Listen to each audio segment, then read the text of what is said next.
Bom dia a todos e a todas que estão me acompanhando aqui nesse vídeo, né? Bom dia, meu lindo sétimo ano A.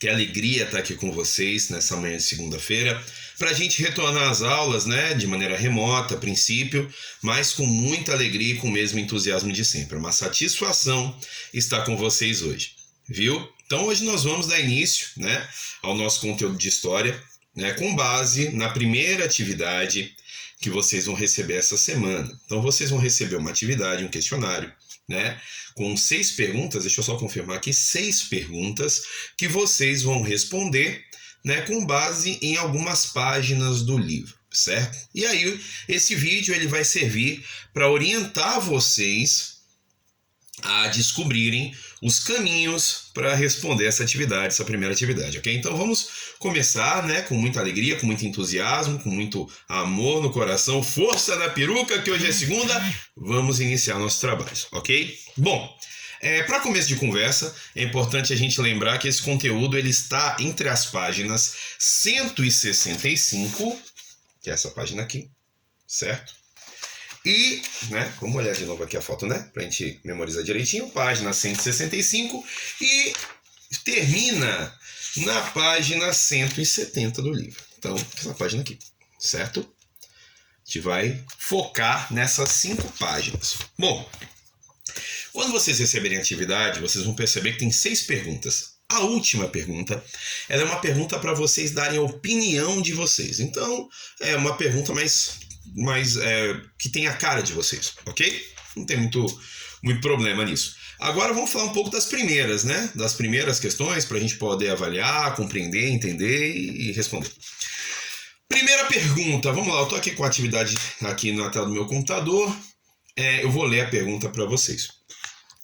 Explique as principais razões para os portugueses escolherem os africanos para trabalhar em condição de escravo no Brasil colonial. Lembrem-se que o nosso conteúdo que a gente trabalhou no final do bimestre passado foi exatamente o início do processo colonial no Brasil, quando os portugueses vieram para cá e tomaram aquilo tudo. Teve aquela questão do pau-brasil, dos índios, né? A gente dialogou sobre isso, né? Sobre como os portugueses tomaram de conta do nosso território, né? Deixando a gente totalmente desamparado, né? A gente se tornou a terra tomada pelos portugueses.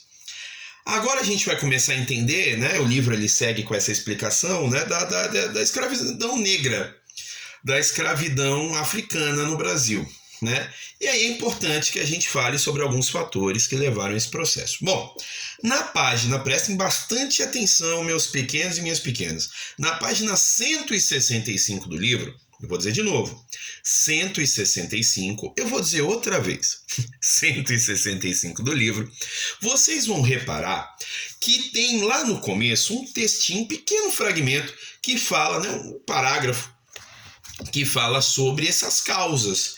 Então é essa a base, né? Eu vou reproduzir aqui para vocês, vou ler para vocês entenderem, vejam só. Na passagem do século XVI para o XVII, no Nordeste, os senhores de engenho começaram a comprar africanos, comprar, para substituir os indígenas no trabalho, feito aqui no Brasil.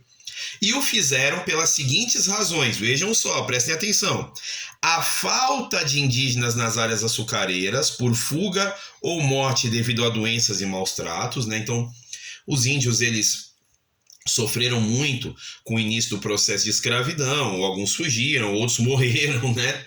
E isso fez com que faltasse mão de obra, né? E os negros foram usados para substituir essa mão de obra. B. Os interesses envolvendo o tráfico de africanos pelo Atlântico, né, dava dinheiro.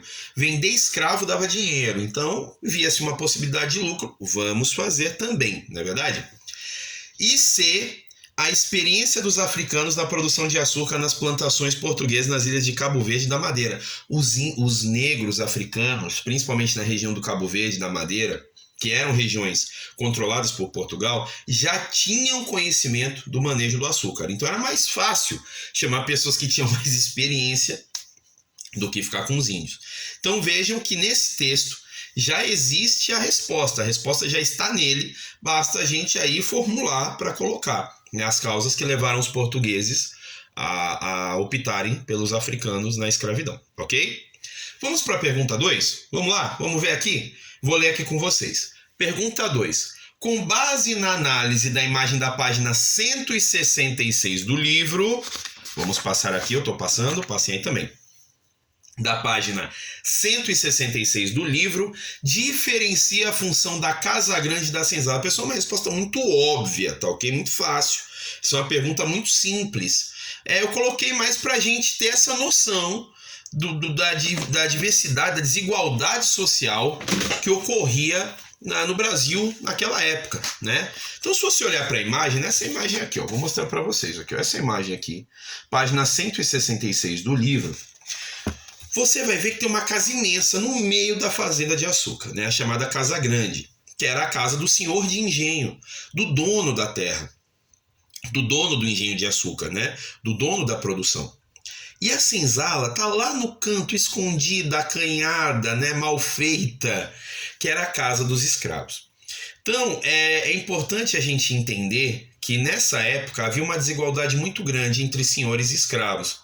Os senhores moravam com todo o conforto do mundo, né, numa casa imensa, que recebia o nome de Casa Grande por razões óbvias, e enquanto os pretos escravizados, eles moravam num barraco meio grande, né? Não tinha conforto, não tinha mobília, não tinha nada. Era um lugar, tinha um espaço, digamos que assim, só tinha uma cobertura para quando chover não molhar eles.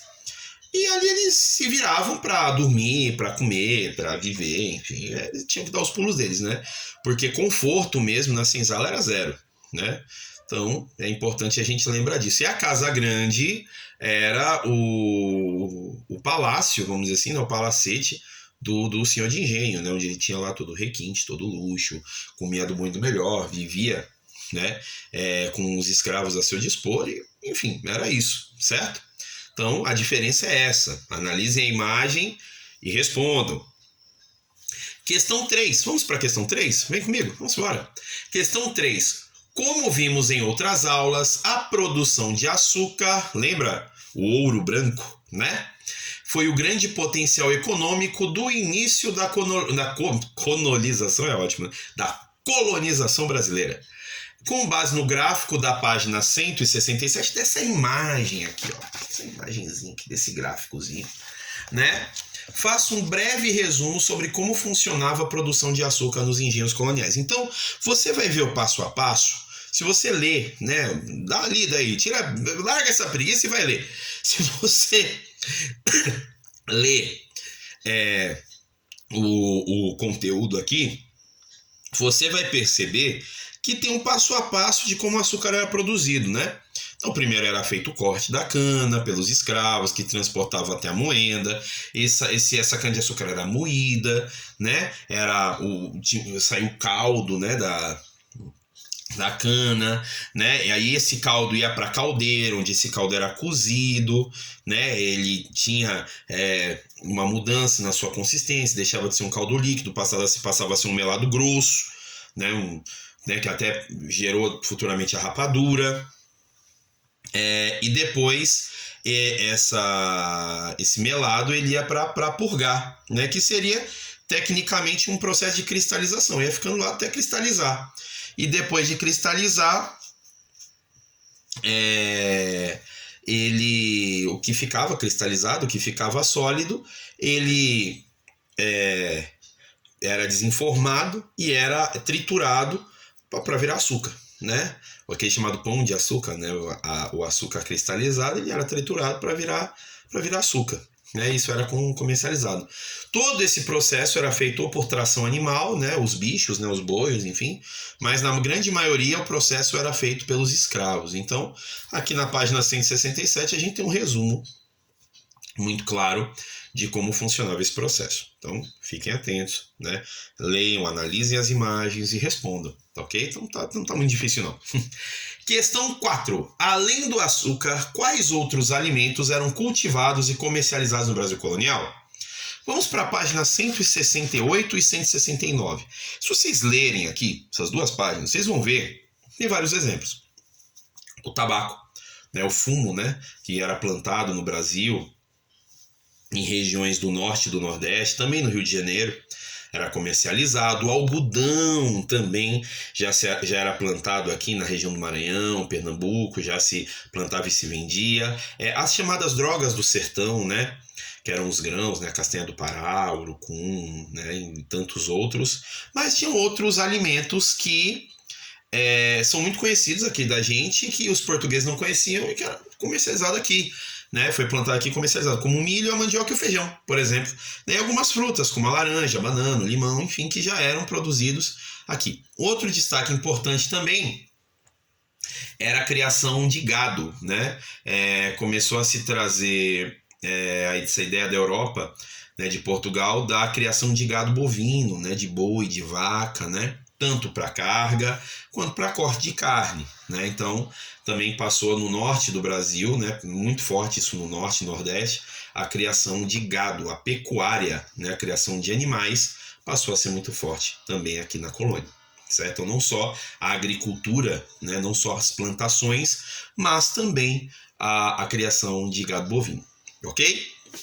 Isso responde à questão 4. Analisem as páginas 168 e 169 e peguem esses exemplos. Beleza? Questão 5.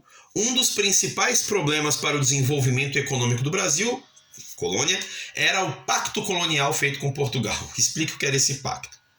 Esse pacto colonial é uma das maiores sacanagens que aconteceu no Brasil. Um negócio absurdo da época colonial. Se você for na página 170...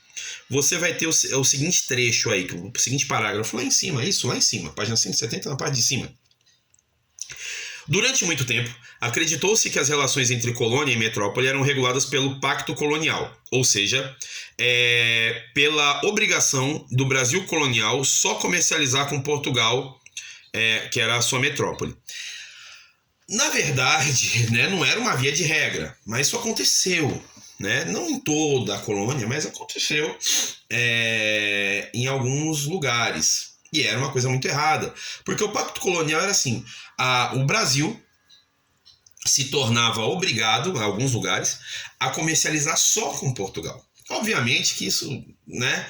Depois a gente vai aprender aí, principalmente na questão da Holanda vindo para o Brasil, o pessoal da Holanda, que haviam brechas, né? Mas para responder à questão, o pacto colonial era exatamente essa ideia de que Portugal só podia comercializar com o Brasil, né?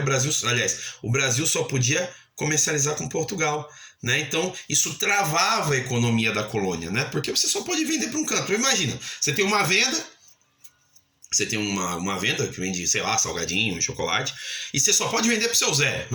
Não pode vender só pro seu Zé. Aí complica, porque só vai ter um cliente. Você vai poder vender para mais gente. Então é ruim. O Brasil só tinha Portugal para vender produtos. Então, de certa forma, era péssimo. Ok? Então, pensem nisso também. Leiam a página 170 para formular a resposta da questão 5. A questão 6, ela é uma questão pessoal. Ela é uma questão onde você vai dar a sua opinião. E é importante que vocês pensem. Não tem no livro, é pensar. Na sua opinião, quais os principais problemas ocorridos em uma sociedade que escraviza as pessoas? O Brasil, durante esse período que a gente está estudando, ele escravizou negros. Quais danos, quais problemas esse processo gera para os negros? Quais situações isso gerou para os negros? Se você aí que está me vendo, você que está assistindo esse vídeo, se você fosse o escravo, como você se sentiria, né?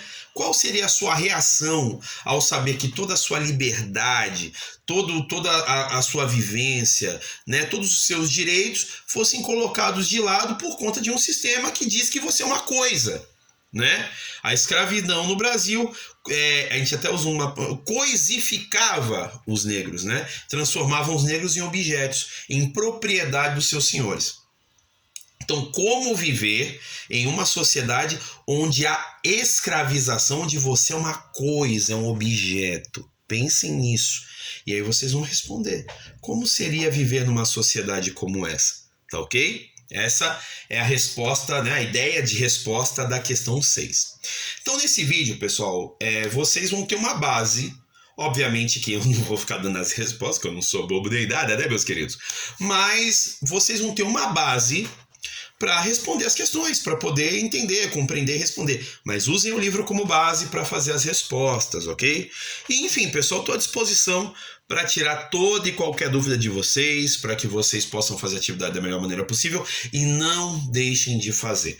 Mesmo remoto, toda atividade vale ponto, toda atividade vale nota, é preciso fazer para que a gente possa entrar aí com já um bom conceito, com a nossa nota já iniciando bem, certo? Então eu conto muito com a colaboração de vocês, né? Qualquer dúvida eu estou inteira à disposição pelo WhatsApp para que a gente possa tirar as dúvidas necessárias para vocês poderem concluir a atividade de vocês, certo, pessoal? Então fica aqui o meu grande beijo, meu grande abraço para todos e para todas. Espero que nós possamos em breve nos ver pessoalmente para que a gente possa seguir com o nosso ano da melhor forma, tá joia? Um beijão para todos, amo vocês, tenham uma semana maravilhosa. Fiquem com Deus, aquele abraço. Fui!